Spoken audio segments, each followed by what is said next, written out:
Ladies and gentlemen, welcome back to another free agency weekly video. In today's video, of course, we are going to be recapping the NFL headlines, of course, talking about the things that went down yesterday and a couple of headlines that went down today. So if you guys are new to the channel, number one, and interested in NFL free agency, hit that sub button, leave a like on this video, subscribe, all of that good stuff, so you guys stay up to date on all of the latest NFL stuff. However, though, before we get right into it, there's two things I want to hit on really quickly, and that is Auburn going into Missouri. Now, I thought it was going to be a trap game, and it was for the most part of the game. The game really, obviously, I mean, the score does not show what the game was played, is what I'm trying to say here. The game, for the most part, it was close. It was a 4-point game at the half. Towards the middle of the second half, they kind of ran away with it. They've kept it close a little bit, but then Auburn started getting hot. Now, the Alabama-Florida game, that was just a flat-out obliteration by Florida. I don't know what Alabama was thinking. They just looked very, very lazy offensively. From my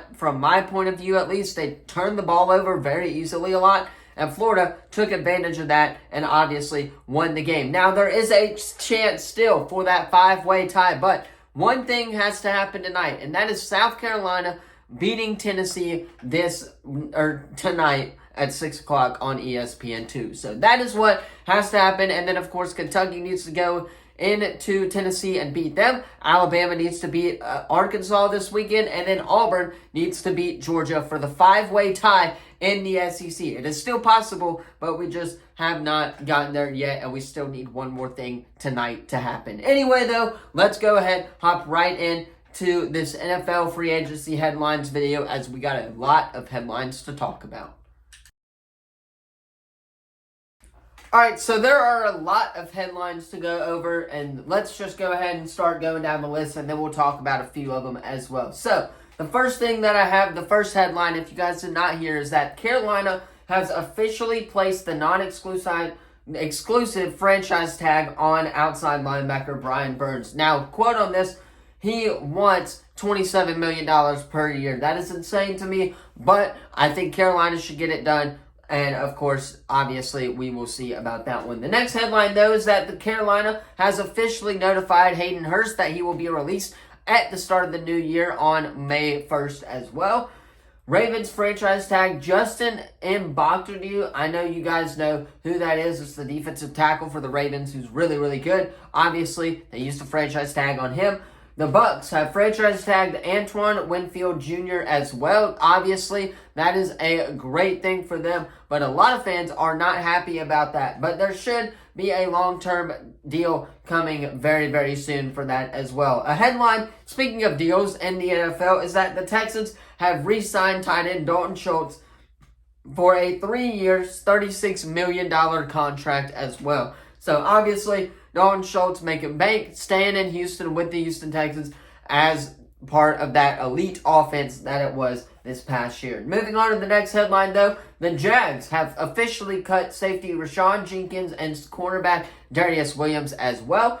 Lions have re-signed cornerback Emmanuel Mosley to a 1-year deal. I'm wondering if this is just to kind of teach Brian Branch how this thing works for another year or two before he goes off and is insanely good in the NFL. But moving on to the next one, the Seahawks have released safety Jamal Adams, a veteran safety in the NFL. That is really, really shocking for me as well. Seahawks have also released safety Quandre Diggs after 4 years as well. So they're trying to cut back on cap space so they can pay Geno Smith, of course, who obviously he was notified that he will be getting his pay cut when the new year starts as well. But moving on to the next one, the Patriots placed the transition tag on safety Kyle Duggar. Now, if you guys don't know what a transition tag is, let's just go ahead and review that for a second. This means that he is able to become a free agent, but if a team offers him a deal, then the Patriots are able to match that deal. So, with that being said, if the Colts offer him like a 4-year, $36 million deal or something, just throwing out numbers here, then the Patriots are going to be able to match that and potentially higher up the offer. That's basically what that means, of course. So obviously we'll have to wait and see on that one as well. The Dolphins, however, have not franchise tagged defensive tackle Christian Williams, which of course allows him to become a free agent, and he is one of the biggest players on the market this year. So we'll talk about that one in a second as well.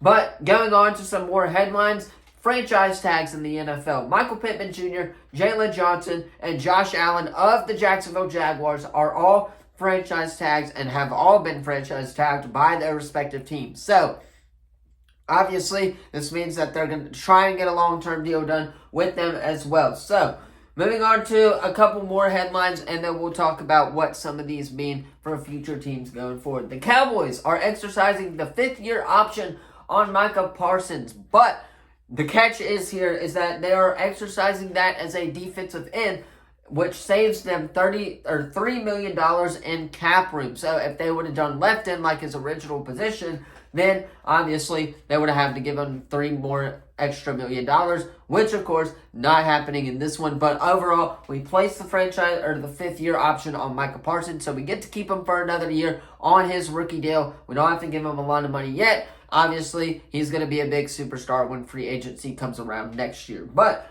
Giants have also notified, if you guys did not hear, Saquon Barkley, that they will not use the franchise tag on him and that he is free to talk with teams. I did a prediction video a couple weeks ago, with that being said, where Saquon Barkley was going to go as well. So go check that out if you haven't already. I'll link it in the description as well. And then finally, the last one is actually one that came about an hour or so ago. Commanders have officially signed tight end Zach Ertz on a one-year deal, which is, of course, up to $5 million. Those are all the headlines, though. Let's talk about some of the key ones in the NFL and go over what these mean for all of these teams.